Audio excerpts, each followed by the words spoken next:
Palestra do Guia do Patchwork, número 17. Palestra não editada. 22 de novembro de 1957. O chamado. Saudações em nome do Senhor. Trago-lhe suas bênçãos, meus amigos. Existem poucas pessoas que não acreditam realmente em Deus. Quase todo mundo acredita pelo menos um pouco em uma inteligência mais elevada, uma sabedoria superior que criou este universo. Porém, poucas sabem continuar este pensamento consequentemente. Elas limitam Deus todo o tempo. Muitos de vocês admitem que Deus exista, Deus ou esta inteligência superior, ou qualquer forma que escolham chamar, é uma e a mesma coisa. Todavia não creem possível nesta maravilhosa criação que uma entidade de inteligência mais elevada que o ser humano possa conseguir se manifestar através de um instrumento humano, caso certas condições sejam preparadas e preenchidas. Isso, pensam, é inacreditável. Nisso não podem crer. Mas, por que, meus amigos, por que é tão difícil acreditar? Certamente não é incrível que existam criaturas de inteligência mais elevada, de maior sabedoria, dotadas de mais amor que os seres humanos. Então deveria haver a possibilidade de comunicação com elas. Há 100 anos pareceria impossível que uma máquina pudesse voar nos céus, ou que vocês pudessem girar um botão e ouvir a música que é executada a centenas de quilômetros de distância, ou que girando um botão pudessem ver imagens e assim por diante. Só porque algumas pessoas em quem confiam declaram que isso é possível e científico, vocês o admitem, mesmo que nunca o tivessem vivenciado. Seguindo esse exemplo, se uma comunicação com o mundo espiritual de Deus está se manifestando a vocês, vocês ainda duvidam simplesmente porque a ciência não endossou. Ainda dizem em algum lugar nas suas mentes que é impossível.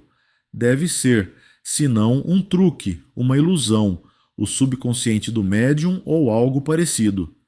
Isso é realmente razoável, meus amigos? Se tantas outras coisas espantosas são possíveis neste seu mundo, por que não deveria ser igualmente possível que Deus envie seus emissários da verdade em benefício de vocês? Isso em si não é mais espantoso que muitas outras coisas que aceitaram livremente. Além do mais, há muitas pessoas que sabem e admitem que a comunicação com o além seja possível. Elas a vivenciaram, não têm dúvida a esse respeito. No entanto, negam que haja possibilidade de tal comunicação com entidades mais elevadas. Isso é menos razoável ainda. Embora seja verdadeiro que a comunicação com criaturas divinas é infinitamente mais difícil de obter, é assim que deve ser. Mas é o máximo da falta de lógica achar que é impossível. Se Deus criou a possibilidade de comunicação com o outro lado, então deve também ter dado meios de comungarem com esferas mais elevadas, de onde possam receber ensinamentos que ampliem sua espiritualidade e os tragam para perto de Deus. Então, meus amigos, a comunicação com esferas divinas é possível, sempre existiu e sempre existirá. A frequência depende apenas do ser humano, se este preenche os requisitos necessários. O que são estes requisitos? Eu já mencionei ocasionalmente e o farei outra vez no futuro, mas o assunto é muito longo para ser tratado agora. Porém, se alguns de vocês estiverem seriamente interessados, podem descobrir a mecânica, o que é necessário para se obter comunicação com as esferas divinas. Qual é a diferença entre a comunicação aconselhável, como esta, e a comunicação com espíritos errantes e presos à Terra e como determiná-la? De fato, qualquer um de vocês que realmente quiser julgar tem o dever de fazê-lo. De outro modo, não terão o direito de dizer, nem para si mesmo, que é impossível. Não, meus amigos, vocês não têm o direito de julgar. Há muitas pessoas que são chamadas. Deus as está chamando. Dependerá do desenvolvimento espiritual da pessoa quando o chamado acontece. Sem dúvida, existem muitas pessoas vivendo sobre a terra que não o vivenciaram. Estas ainda estão na infância espiritual e tal chamado não teria significado para elas. não possuem ainda a força e o desenvolvimento necessário para segui-lo. Portanto, Deus aguardará até que tenham alcançado a devida maturidade no curso de várias encarnações, onde reúnem experiência, sabedoria e passo a passo o desenvolvimento espiritual. Mas, em algum momento, esse chamado surgirá, e me aventuro a dizer que todos nesta sala, meus amigos, foram chamados. Vocês podem perguntar como se sente esse chamado. Como já reiterei várias vezes, o ser humano consiste de duas naturezas, o eu superior e o inferior, que lutam entre si. O eu superior registra o chamado e empurra a pessoa em certa direção que o eu consciente não pode interpretar imediatamente. O eu consciente sente apenas certo anseio, certa insatisfação com a vida atual, mesmo quando cumpre todas as obrigações diárias da melhor maneira possível. Não obstante, há uma voz no interior, uma pressão como se a pessoa fosse empurrada em alguma direção, sem, no entanto, saber ainda para onde. Mas descobrirá, contanto que não lute contra e não ceda ao eu inferior. Mas, primeiramente, não sabe para onde, porque, ou o que significa. Se o eu inferior não vivesse no seu interior, seria comparativamente fácil seguir o chamado. Mas seu eu inferior não deseja qualquer esforço, não quer mudança alguma e retém a pessoa, fornecendo-lhe várias desculpas para que não siga o eu superior. As desculpas são múltiplas, não há tempo, ou em forma de dúvida e daí por diante. Estas são todas racionalizações. Os que são inexperientes em diferenciar e despir as máscaras, pretextos e ilusões acreditam na voz do eu inferior, porque querem acreditar nas racionalizações. É tão mais fácil. Mas, até que esta luta termine de uma vez por todas, não terão paz. Nunca, meus amigos, porque este chamado tornar-se-á cada vez mais forte, à medida que prosseguem, e quanto mais resistirem, mais insatisfeita a pessoa estará com sua vida. Quanto mais Deus espera de alguém devido ao seu desenvolvimento espiritual básico, mais insatisfeito esse alguém estará, se não seguir esse chamado. A humanidade tem perguntado repetidamente por que há tantas pessoas inferiores a outras, mas que são mais felizes que estas. Parece ser uma injustiça. Por que é assim? É assim porque se espera menos de uma criança em classe mais baixa do que de uma criança em classe mais alta. Se você não der de acordo com suas capacidades, inevitavelmente estará insatisfeito com a sua vida exterior, bem como a interior. Agora que entenderam como sentem o chamado, explicarei o que se segue a ele e o que se espera de vocês. O seu eu inferior faz alguma ideia do que seja. Se não fizesse, não lutaria contra. Mas o que Deus quer de você quando Ele o chama? Ele não espera que você seja um mártir ou que realize tarefas tremendas, de alguns talvez. Ele não espera da maioria. Você pode preencher o que Ele quer, entre quatro paredes e ninguém tem que sabê-lo. Quem pode dizer o que é grande tarefa e o que é tarefa pequena? Simplesmente porque você é famoso e está em evidência, não quer dizer que a sua tarefa seja maior do que se trabalhasse espiritualmente em solidão sem que ninguém o saiba. O que Deus quer de cada um e de todos como primeiro passo e preliminar necessária antes de dar a outros é o autodesenvolvimento, autopurificação e autoconhecimento. É o ato de rasgar as máscaras, de rasgar todos os enganos a respeito de si mesmo e dos motivos interiores e exteriores. Deus espera isso de você. Quem quer que não seja feliz e harmonioso pode responder a si mesmo desta forma: eu não segui realmente o chamado de Deus. Assim, só você mesmo será capaz de responder qualquer questão a esse respeito. Quão feliz é você? Quão equilibrado é você? Quanto você está em harmonia? Internamente, não necessariamente no exterior, pois você pode ter problemas externos, mas se está verdadeiramente no caminho e preenche o que Deus quer de você, não importa quais sejam suas dificuldades exteriores, necessariamente será feliz. Essa deveria ser a sua medida e a confirmação de onde está e do quanto está preenchendo. Eu quero que cada um, quando for para casa hoje, pense sobre o seguinte: quanto sou feliz? Quanto estou satisfeito com minha vida e comigo mesmo? Se existe qualquer desarmonia ou insatisfação, então, você saberá a resposta. Se realmente quiser seguir o chamado, você pode. Não diga: eu não sei como nem para onde me voltar. Não posso fazê-lo sozinho. Por certo que não. No entanto, primeiro você tem que querê-lo realmente. Primeiro você tem que decidir clara e incondicionalmente. E então Deus o guiará pelos meios que forem melhores para que você receba ajuda externa, de forma que possa se desenvolver no melhor grau esperado de você. Não basta que leve uma vida decente e seja uma pessoa dita ética que não faz mal aos outros e que não viola as leis terrenas. Isso pode ser suficiente para alguém que seja uma alma jovem, mas não para qualquer um de vocês, meus amigos.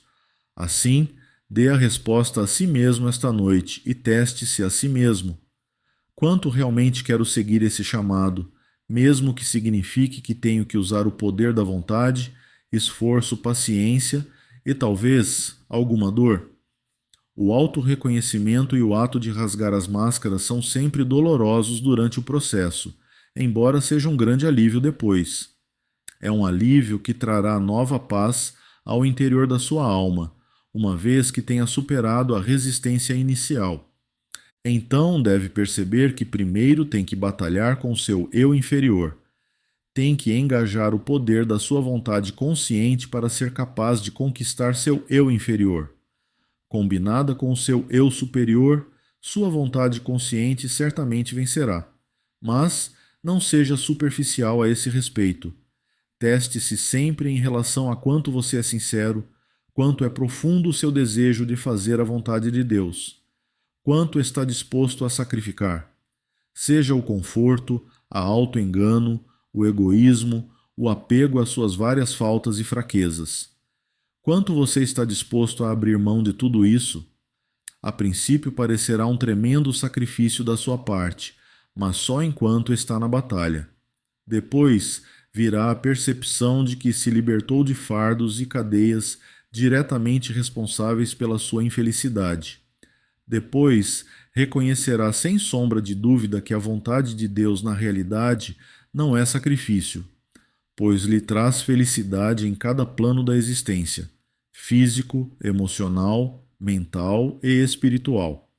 Mas, enquanto você não tiver realmente obtido essa vitória, a decisão e suas consequências parecerá um sacrifício, e Deus também quer isso de você. É por isso que ele não lhe dá a percepção de tudo antes, mas só depois.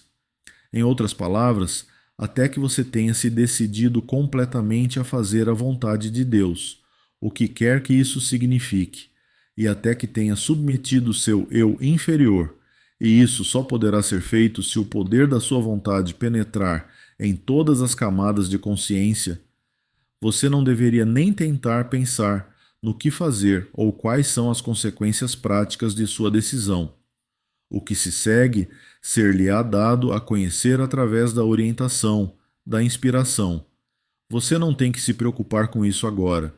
Para começar, tem que preparar o terreno, colocar a pedra fundamental através da luta interior inicial para ser capaz de tomar a grande decisão.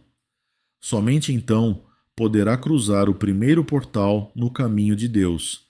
Mas a luta não pode ser resolvida em um dia. É uma árdua batalha, e quando entra nela deve saber ao que está se dispondo. Todavia, posso prometer-lhes, meus amigos, que se forem em direção a ela dessa maneira e atingirem o estágio no qual podem dizer eu o quero 100%, vocês venceram a mais importante e a mais difícil de todas as batalhas, e nada do que venha nesse caminho pode ser comparado a ela. Você sairá da batalha não apenas vitorioso, mas também muito mais forte do que antes, e nem é preciso dizer também mais feliz. Você não será mais a mesma pessoa de antes. Então Deus o ajudará no próximo estágio, pode seguramente acreditar. Peça a Deus a força para vencer essa batalha. Tudo o que tem a fazer é pedir a Deus por sua ajuda. Muitas pessoas fazem preces maravilhosas, usando palavras bonitas e poéticas, mas raramente pensam em seus problemas espirituais imediatos. É um grande erro, pois há também certas leis que cobrem a questão. Se você pedir ajuda, pode recebê-la, particularmente a ajuda que eu mencionei. Espera-se que se volte para Deus com as dificuldades, e se não lhe ocorrer fazê-lo, é uma pena. Se realmente quiser ajuda com todo o seu coração e pedi-la a Deus, ele responderá: eu posso prometê-lo. A única questão restante é o quão honestamente você a quer. O quanto do seu eu inferior ainda é poderoso bastante para puxá-lo na direção oposta. Enquanto você não o encara e não quer perceber seu significado, não poderá vencer, e sua prece não terá o efeito desejado, porque não é feita de todo ao coração e é cheia de reservas.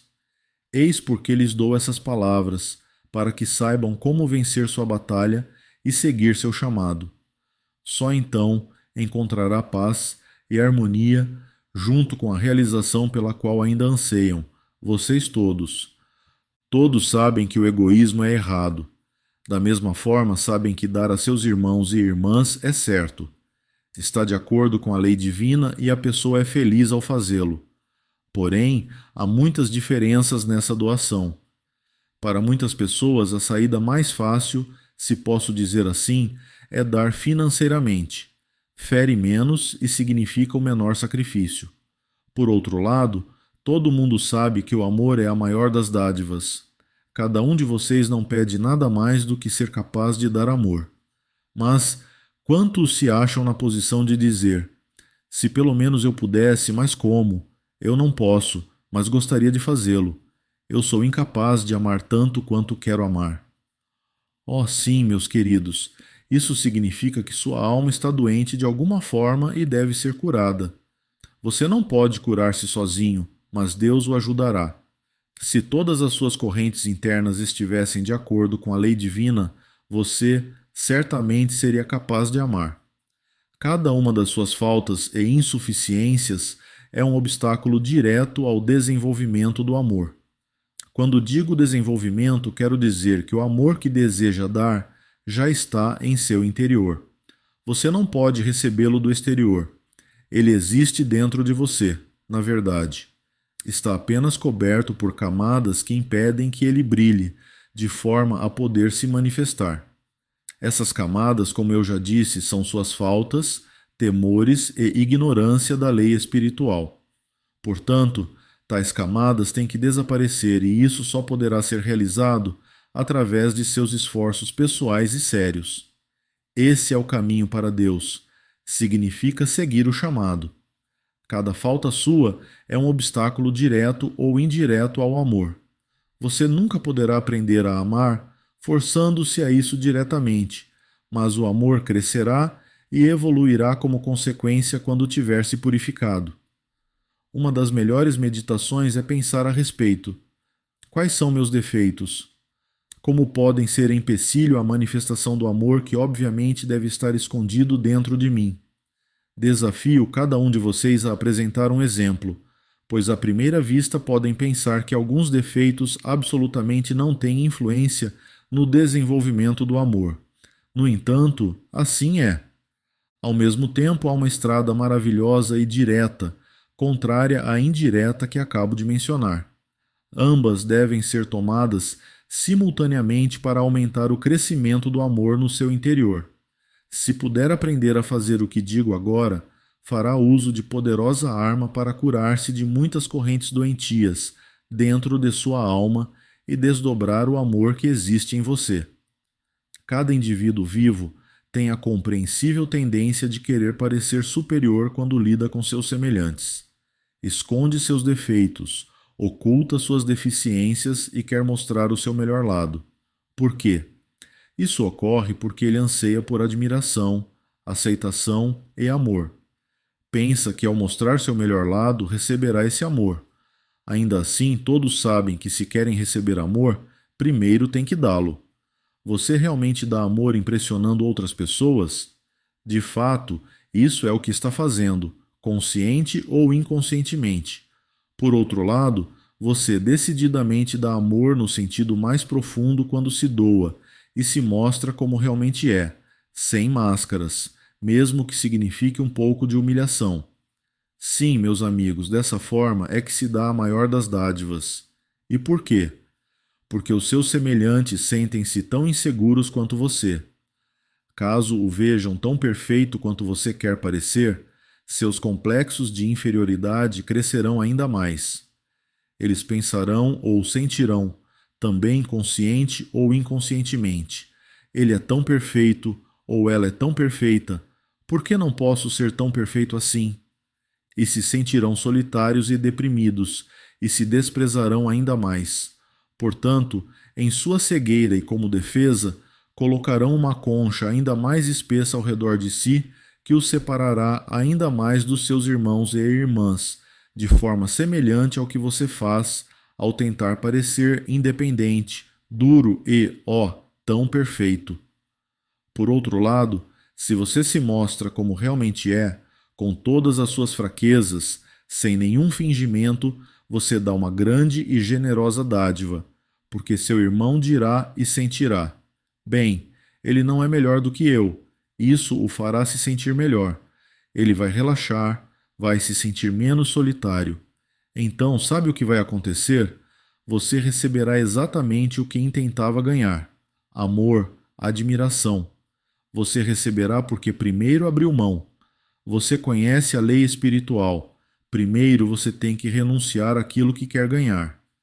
Desistiu da admiração, o que quer dizer que abriu mão de causar uma impressão. Desistiu de querer amor por parecer tão maravilhoso, e ao invés disso os presenteou diminuindo a solidão que sentiam em sua suposta imperfeição.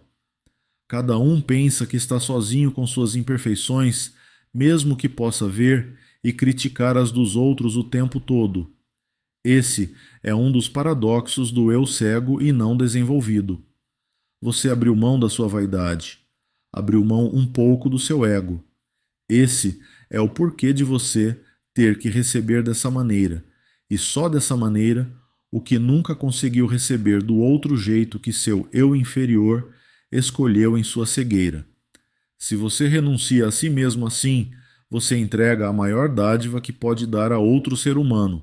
Portanto, a lei tem que fazer efeito. São meios tão simples, meus queridos, tão simples que nenhum de vocês pensaria neles. Ainda assim, à primeira vista, não parece tão fácil. Parece difícil descer daquele lugar elevado que construiu para si mesmo, de forma consciente ou inconsciente. Uma vez que tenha dado esse passo, apesar de toda a resistência, você há de ver a lei divina em funcionamento dentro e fora de você. O resultado, por certo, virá. Sempre que existir um problema que não puder resolver, tente isso. Você não tem que exagerar, não tem que se dirigir a estranhos e se rebaixar. Não, isso poderá até ser embaraçoso para os outros se não é feito com naturalidade e sem ostentação. Simplesmente tire sua máscara e seja natural. Descubra o que e quem você realmente é e seja essa pessoa. Aqui também você receberá ajuda, oportunidade e inspiração de quando e como fazer, se decidir e pedir a Deus por sua ajuda nesse aspecto também. De repente, se você se mantém aberto a isso, se encontrará em uma posição, talvez com algum membro de sua família ou algum amigo, na qual descobre pela primeira vez na vida, quando se torna consciente do que até aqui pôs em prática, que você não se deu como realmente é. Quando adquirir consciência disso, você será capaz de agir como realmente é sem qualquer dissimulação. Nada de exageros doentios, nada de extremos, pois, como em tudo mais, aqui também existem dois extremos.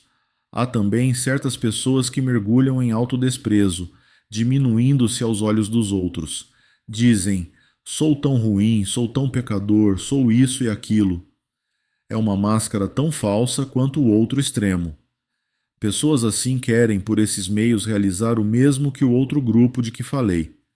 É muito esperto da parte delas, embora esse comportamento seja adotado frequentemente de forma inconsciente. Acusando-se a si mesmas, tomam a arma da mão dos outros. Desse modo, é impossível acusá-las e eles até se veem inclinados a contradizê-las em suas autoacusações. Assim, o ego é confortavelmente apoiado. Além do mais, frequentemente pensam: acusar a si mesmo é suficiente e não tem que fazer nenhum esforço adicional para superar suas deficiências. Isso existe também. É tão nocivo quanto os outros extremos. Assim, se pensarem nessas palavras, pensem nos dois extremos. Qualquer um que tenda mais para um destes não achará fácil passar ao outro extremo. Só é importante no início que conheçam sua fraqueza e sua tendência, pois apenas o que for realmente genuíno terá efeito, podem ter certeza. É uma lei. Agora, meus amigos, estou pronto para as suas perguntas. Pergunta: será que posso ter auxílio para descobrir o problema psicológico subjacente ao meu estado físico? Resposta: sim, querido amigo. Responderei a sua pergunta de forma geral e também se aplicará a você, em parte. Eu não posso responder completamente de forma pessoal agora. Não seria justo com os outros nem com você. Todavia, darei algumas explicações gerais que, ao mesmo tempo, serão úteis a todos. Sempre que existe uma doença psicossomática, sua causa ou raiz tem que ser buscada no subconsciente. Isso é muito difícil de fazer sozinho. Não obstante, existem certos pontos que posso indicar para ajudá-lo a avançar um pouco. Em primeiro lugar, eu o aconselharia a descobrir todas as suas faltas, pois dificilmente haverá um ser humano que seja realmente consciente de todos os seus defeitos, a menos que tenha passado por tal processo de purificação com a ajuda de fora. Isso pode ser descoberto. Não é fácil, porém, significa talvez também alguma humilhação, o que é bom e sadio para você, particularmente na conexão que mencionei há pouco. Pergunte àqueles que lhe são queridos e lhe são próximos, a quem conhece melhor. Diga-me, por favor, quais são os meus defeitos. Pode me dizer francamente, não ficarei zangado com você. Considerarei com cuidado o que me disser. Depois que conseguir que eles o façam, considere cada um dos defeitos que foram mencionados, mesmo que esteja convencido de que é injusto, pois ainda achará alguns grãos de verdade que lhe darão uma pista adicional. Essa é uma estrada muito importante e muito direta para chegar às raízes. Para começar, quanto menos defeitos seus você conhece, mais provas tem de que não se conhece bem. Depois disso, eu recomendaria, para se descobrir fatos a respeito do seu subconsciente, além da análise dos sonhos, mas agora todos sabem como fazê-lo. A melhor forma é o que eu chamo de revisão diária. Desse modo, você pode descobrir suas verdadeiras reações a certas coisas e começa a arrumar certas máscaras e disfarces. Você descobrirá onde suas ações estão contra uma lei espiritual. A revisão deve ser conduzida da seguinte maneira: deixe que o dia inteiro passe à frente dos seus olhos e na sua memória. Pense em tudo o que aconteceu que tenha lhe trazido um sentimento ou reação desarmoniosos. Não importa quão errada a outra pessoa foi, no momento em que você foi tocada por isso, há algo de errado no seu interior. Se prosseguir com esse processo por algum tempo, e não o fizer apenas uma ou duas vezes, verá que um padrão claro começa a se formar. A princípio, os incidentes parecerão inteiramente desconexos e isolados. Não farão sentido no começo. Mais tarde começará a sentir e, no devido tempo, a compreender claramente o padrão. Eu sugeriria até que anote em poucas palavras as ocasiões, as reações e a associação. Isso o ajudará muito. Você deve rezar por iluminação e orientação, todas as vezes que conduzir a revisão diária. Então as ideias fluirão no seu interior e fornecerão novas pistas, embora de início talvez não façam sentido para você. Não descarte essas ideias, nem resista a elas. Mais tarde, todas elas formarão um quadro claro. É como um quebra-cabeça quando começa a procurar as peças, embora ainda não veja a figura. Mas, se for paciente, será bem-sucedido. Assim, desvelará suas ansiedades e complexos ocultos responsáveis pela sua doença. A maior parte é ansiedade e medo. Isto é verdadeiro para quase todos eles, de uma forma ou outra. Um medo que não se permite perceber conscientemente, que foi empurrado para o subconsciente. Então você tem que retirá-lo de lá, e isso exige um pouco de esforço e de tempo antes que possa lidar com ele de forma correta em sua mente consciente e com consciência de certas leis espirituais das quais se desviou no interior de sua alma. O reconhecimento dos seus defeitos é de fundamental importância e está em relação direta com suas ansiedades ocultas. Essa é a única maneira de resolvê-las. Eu lhe digo, meu amigo, que há grande medo dentro de si, parte do qual não quer perceber. O medo que cria hostilidade em certos aspectos da sua vida e que novamente não quer perceber. Quando descobrir, terá a raiz e tudo o que resta a ser realizado é a reeducação de certas correntes emocionais.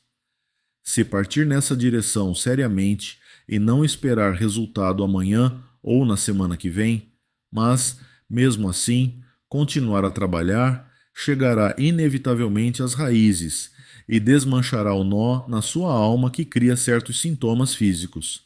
Está claro? Pergunta. Gostaria de perguntar se você poderia explicar o milagre de Therese versus Markt Connersreuth, Alemanha? Resposta. O que você não entende a respeito? Pergunta.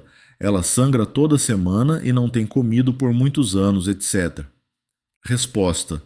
Bem, eu não posso dar-lhe, em curto espaço de tempo, a explicação técnica de como essas coisas funcionam, mas há muitas, muitas coisas possíveis neste mundo. O que vocês chamam de milagres são simplesmente leis que não entendem, da mesma forma que muitas pessoas não entendem as leis que governam a comunicação com o além, onde um espírito pode se manifestar através de um médium. Não poderia explicar isso em um período tão curto porque levaria muitas palestras e conseguiria apenas até certo ponto. No entanto, há muitas leis espirituais governando a obtenção do domínio de uma pessoa sobre seu corpo físico. Essa pessoa não é a única que o fez. Existem outras também, cujas funções físicas são completamente controladas. Quando isso acontece, certas influências do mundo espiritual podem acontecer. Isso é todo um capítulo. Pergunta. Significa necessariamente que tal pessoa é muito desenvolvida espiritualmente? Resposta. Normalmente sim. Essas pessoas têm uma tarefa a cumprir. Elas trazem algo para despertar a humanidade. Elas produzem o que é chamado de milagre. Quero enfatizar o ponto, embora todos o saibam que não existem milagres no sentido em que essa palavra é comumente entendida, a menos que considere o universo inteiro como um milagre, o que é de fato. Mas existem apenas leis, algumas das quais entendem e muitas das quais não entendem. A humanidade tem hábito de chamar as leis ou acontecimentos que não entende de milagres. Pergunta. Gostaria de perguntar a respeito da evolução dos animais. Quando o animal mais elevado se torna humano, por exemplo, quando um cavalo bom e gentil torna-se o tipo mais baixo de ser humano, tal como um criminoso, eu não posso imaginá-lo. Resposta. Não, você não pode dizer que um cavalo se transforma em ser humano. Isso não é correto. Existem muitas partes que formam um todo. Ele não tem necessariamente que ser um criminoso. Não, não é assim. Ocorre apenas que a pessoa sabe muito pouco, é ainda cega, e se ele se torna um criminoso é apenas porque seu livre-arbítrio o dirige a se entregar à parte mais baixa da sua natureza. Vejam, se posso explicá-lo de forma visual, as partículas das almas contidas nos animais são diferentes aspectos da formação interna humana. Talvez um cavalo, se posso explicá-lo de forma tão grosseira, representaria um aspecto e assim por diante. Porque a alma animal não é o todo, mas apenas uma parte dele. Antes que a encarnação ocorra, as almas coletivas desses respectivos animais são reunidas no mundo espiritual e por longo tempo são submetidas a um processo extremamente complicado que seria impossível explicar-lhes. São tornadas inconscientes e seus fluidos e corpos sutis são submetidos a um processo pelo qual novos corpos sutis se formam em volta da centelha divina original, mais próximas do estado em que estava antes. Então a primeira encarnação começa, e há, assim, um estado limpo. O que esse ser decidir poderá fazer. Está um pouco mais claro? Percebo que é extremamente complicado para qualquer um de vocês entenderem. Pergunta: por exemplo, os animais têm as mesmas doenças que os seres humanos, mas os seres humanos aprendem com suas doenças. O que pode um animal aprender com uma doença? Resposta: esse não é o ponto. Nesse estágio, antes da encarnação humana, não há nada a aprender. É simplesmente algo pelo qual se passa. Pergunta: as grandes ideias têm seu começo no mundo espiritual ou começam aqui e são tomadas de volta? Resposta: oh não. Começam no mundo espiritual naturalmente. Existem para cada especialidade, para cada arte e para cada ciência. Mencionei isso antes. Esferas especiais e diferentes criaturas vivendo nessas esferas que trabalham e criam. Quando estes seres encarnam, trazem um pouco disto com eles. Apenas parte, é claro. Não podem lembrar tudo e desenvolvem aqui com a ajuda dos seus amigos no mundo espiritual, que os guiam de forma adequada. Mas é criado no mundo espiritual, porque a Terra inteira não é origem ou causa, é apenas o efeito. Assim, tudo tem que ser criado no mundo espiritual. Pergunta: existem espíritos, ou doutores, ou mestres no mundo espiritual limitados na expressão da sua capacidade de aconselhar-nos em relação a alguns problemas materiais? Resposta: oh, sim, são na verdade limitados a isso. Eles apenas podem fazê-lo de acordo com a lei, que é muito firmemente regulada e muito sabiamente. Aqui novamente tocam em uma questão que lhes é impossível entender. Vocês podem apenas ter vaga ideia. Por exemplo, os espíritos não podem de forma alguma interferir e dar orientação se a interferência for um obstáculo ao livre-arbítrio, porque vocês vivem nesta terra com seu livre-arbítrio para um propósito muito bem definido. Não é tão importante que tudo seja agradável e indolor. Apenas vocês, seres humanos, pensam que seja de grande importância. Quando vocês têm uma doença, quando têm uma dor, um problema ou alguma espécie de infelicidade, pensam que é o fim do mundo e o seu objetivo é ser sempre feliz e eliminar seus problemas da maneira mais fácil. Mas essa não é a questão. A questão é como vocês podem superá-los, como podem resolver seus problemas e como podem abordá-los do ponto de vista espiritual. Apenas assim podem se tornar fortes e realmente independentes. Se houvesse interferência indevida, não seriam capazes de aprender. Pergunta: mesmo que peçamos por um auxílio específico? Resposta: certamente a ajuda pode ser dada e isso também é regulado de acordo com a lei.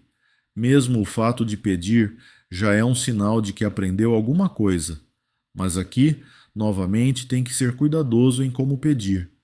Eu os aconselharia a pedir assim: mostre-me, Pai, a verdadeira razão das minhas dificuldades para que eu possa resolvê-las. Não peçam que essa dificuldade seja apenas removida. Seria a maneira errada e imatura de pedir. Mas, se pedir da maneira certa, terá uma resposta. Tente aprender com as suas dificuldades e, quando você pedir dessa maneira, terá uma resposta. Talvez tenha uma resposta bem diferente da que você imaginou, meu caro. Pergunta: até que ponto pode-se esperar ser útil através de meditação e prece a amigos que precisam de cura? Resposta: eu não me dedicaria à cura porque há muito poucas pessoas, na verdade, que tem a força de curar através da prece. Porém, a sua prece e o seu pensamento voltado para amigos ou para qualquer um nesse caso, em meditação é de enorme utilidade. Você nem pode avaliar o quanto ajuda ao fazê-lo. Como sabem, cada pensamento é uma forma substancial no mundo espiritual, e nenhum pensamento jamais é perdido, especialmente um que seja construtivo e bom que vem de você por amor e boa vontade. Esses pensamentos somam-se ao reservatório cósmico e fluem no universo de forma que as forças do bem se tornam muito mais fortes em comparação com as forças do mal, pois cada mau pensamento é adicionado àqueles reservatórios e fornece-lhe força.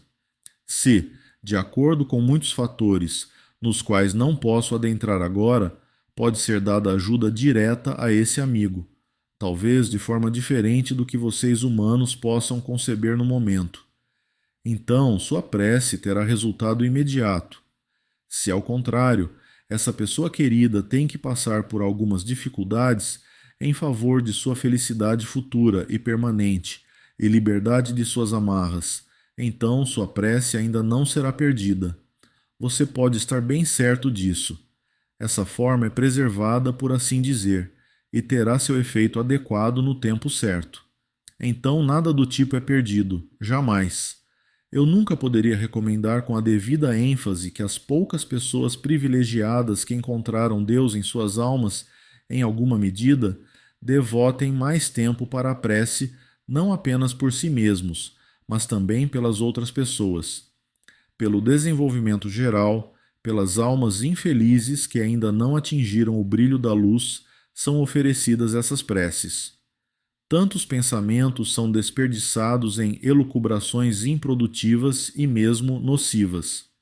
Se o mesmo tempo pudesse ser utilizado produtivamente, e não há nada mais produtivo do que a prece, então adicionariam uma grande força ao plano de salvação que se desenrola em todo o universo.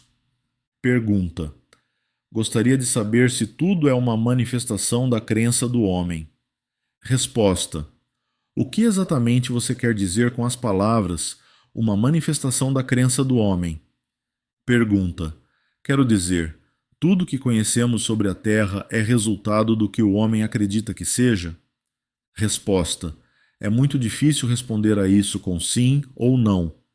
Tentarei colocar assim: a esfera terrena ou o mundo material foi criado para o homem com certo propósito definido, que eu já mencionei muitas vezes, e não sinto que tenha que retomar o assunto novamente agora.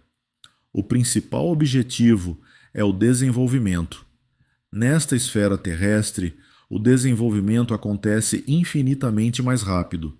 Contudo, a esfera da Terra e todas as coisas nela contidas, paisagem, montanhas, mares, casas, qualquer objeto que possua, existe objetivamente e não altera a sua forma de acordo com as atividades das pessoas. Em outras palavras, você vê esta sala da mesma forma que a pessoa muito mais desenvolvida ou muito menos desenvolvida. Os objetos nesta sala permanecem os mesmos para qualquer ser humano com senso de percepção normal, enquanto o mundo espiritual é realmente a representação das ideias, atitudes, pensamentos e mentalidade do espírito.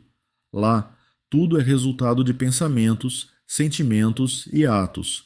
Portanto, sempre há espíritos do mesmo nível de desenvolvimento juntos em uma esfera.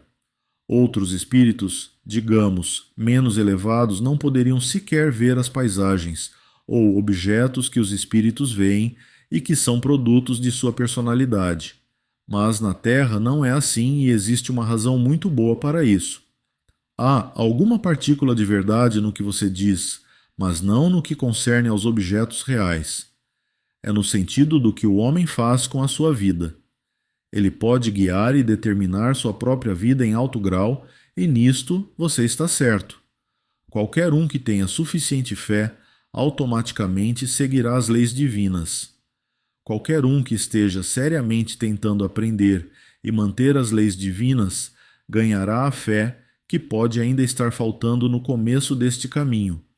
Aqui também, ninguém pode ter fé forçando-se a si mesmo. Esta só crescerá organicamente através do autodesenvolvimento. Crescerá pela vivência dessas leis, mesmo que seja difícil no começo. Então, o homem guia sua própria vida e produz todas as condições que precisa para encontrar Deus, enquanto que, não seguindo as leis divinas, produz condições desfavoráveis. Nesse aspecto, é verdade o que você pensa. Você compreende a diferença que estou tentando explicar? Pergunta. A razão pela qual pergunto isso é porque a Bíblia diz: pela sua fé, você pode mover o que não se pode mover. Resposta. Oh, sim, é bem verdade. Esses são chamados milagres, os ditos fatos sobrenaturais. Mais perguntas? Pergunta. Você poderia nos dar em poucas palavras a diferença entre misticismo e magia branca e negra? Resposta. É um assunto muito longo para esta noite. Eu sugiro que você lembre essa pergunta na próxima vez e talvez possa fazê-la no início quando eu terei mais tempo para o assunto. Vou me retirar e deixá-los com as bênçãos do Senhor. Recebam seu amor, pois há realmente grande bênção nesta sala, agora. Se estiverem abertos, embora nem todos possam ver essa força brilhante, podem senti-la, recebê-la e usá-la para Deus. Fiquem em paz. O direito autoral do material do Guia do Pathwork é de propriedade exclusiva da Pathwork Foundation. O nome Pathwork pode ser utilizado exclusivamente pelas regionais autorizadas pela Pathwork Foundation.